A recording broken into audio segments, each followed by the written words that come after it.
final. Sige, sir, upo ka sir, papaliwanagan ko kayo here. Ito kasi sila sir, ang nangyari, nasemplang sa motor si sir. Nasemplang sa motor, tama ba sir? Ano Hindi, yung sir, pag-uwi ito niya? lang. Nasaan yung unang files ni sir? Ito. Tingnan ko nga. Tingnan ko. Nasemplang si sir 5 months ago. Ayan. Ngayon, pinakasika. Ay, hindi pala siya, no? Naghiwalay siya eh. Putol pala yung ano mo, sir. Ha? Kaya pala na ano kayo, sir eh. Kaya hindi na natin babanggitin ha. Nagpapaservice sila, sir. Kaya pasensya na kayo kung pinag-antay ko kayo ha. Kasi, syempre nakita niya naman. Nakakaya rin naman pagdating nyo kayo kumbaga, inayos lang natin. Kumbaga, kung ano yung time nyo, para ma-explainan ko kayo. Kasi, nagagastusan sila, sir eh. Nagagastusan sila ng sayang lang. Kumbaga, kailangan nito kapaliwanagan. Ano nangyayari kasi sila kasi, sir? Pinapaservice. Aurora kayo, no? Aurora. Tapos yung siyempre, yung therapist naman, Taga-Paranaque. ang layo, kita mo yung binabayahe, tapos yung binabayaran nila, sir. Ang nangyari kay sir, disgrasya. Para lahat kayo magkaroon ng knowledge. Pag ganyan ang kaso, hindi yan automatic dislocate. May napatid dyan na tendon or ligaments pag ganyan ang kaso. Ito, laglag. Pag inangat ko yan, wala na, hindi na laglag. Ang nangyayari dyan, mamamatay yung ano nito, sir. Kumbaga, buhay yung ano niya, pero at tandaan nyo, pag ma-dislocate lang kayo, pag pinihit ko yan, marami akong dislocate na inayos dyan eh. Ginaganito ko lang yan, oh. Ginaganyan ko lang yan, oh. Sumushoot na yan. Ngayon, dito ka pa, tutukan mo na ano. Sige. Ayan, oh. Ayan, laglag.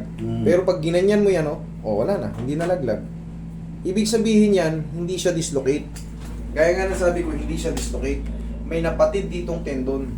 Kaya tignan mo yung tubo ng muscle nandito na. Supposed to be, pag ginanyan mo, tignan mo, pag kumparahin mo yung ano namin, dito lubog. Tapos dito may muscle. Sa kanya ngayon, ito, wala, malambot. Dapat yan, no? Yung deltoid mo, pag ginanon mo, pero yung muscle, nandito na lang lahat. Kasi, yung tendon ni sir, ang nadali. Hindi kasi mahahawakan ng video, yan, no? Kasi medyo may chabi-chabi si sir, kaya hindi ganong kita, pero pag payat to. Pero pag inangat mo yan, oo, wala na. Wala na ano. Kumbaga, hindi na dislocate. Pero pag binitaw mo, yan na naman. Merong isang therapist na sana hindi ko pa pangalanan, pero ang ginagawa niya, yan o, ayos na, hindi na dislocate. Tatalian niya ngayon, babandage yan, ilalagyan ng sling. Pero, tanggalin mo to. Yun na naman. Hindi ka talaga nagamot. Sisingilin kayo ngayon, sisingilin ng ganun.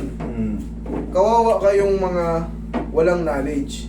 Ang pinaka-the best nito, sir, total 5 months pa lang. Pahabol nyo. Kung may pera naman kayo, pahabol nyo sa orto. Baka may maliit lang na tendon na napunit. Nakakabalik to, tapos sa tulong ng mga push-up. Pag na-operahan nito, for operation to eh. Kasi kahit anong adjust ko dyan, hindi yan maayos. Honestly speaking, hindi maayos yan. Ayan nga lang, ayan, ayos na. Bitawan ko yan, lalaglag na naman.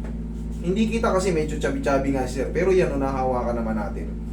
Base ron sa x-ray, nakita nyo. Dapat yun, kung dislocate yan, nakaganon.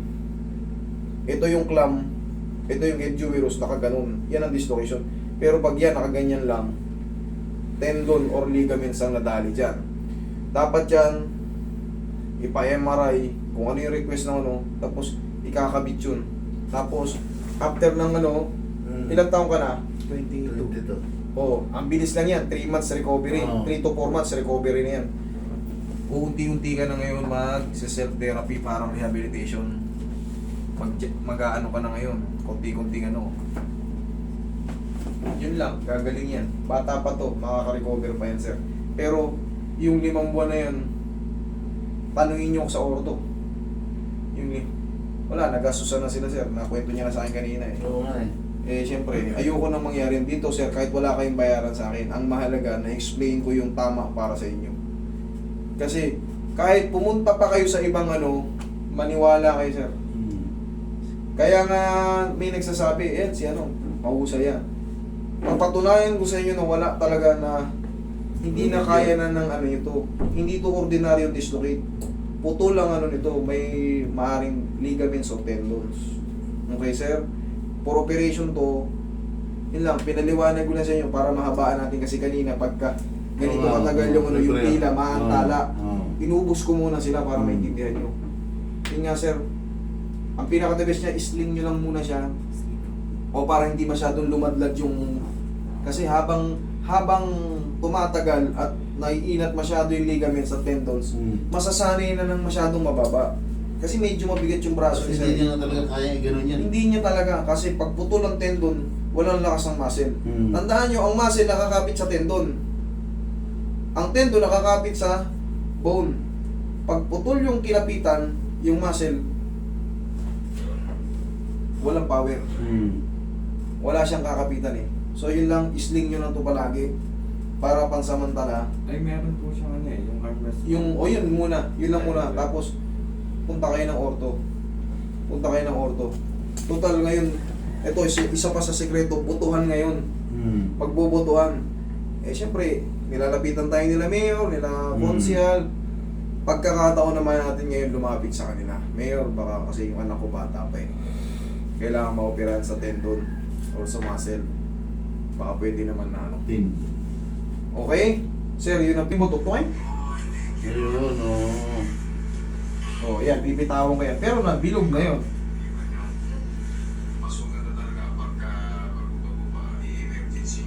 Yun ang ano, yun ang tamang dislocate, gagalaw. Hindi yung ginanyan ko lang, pasok na.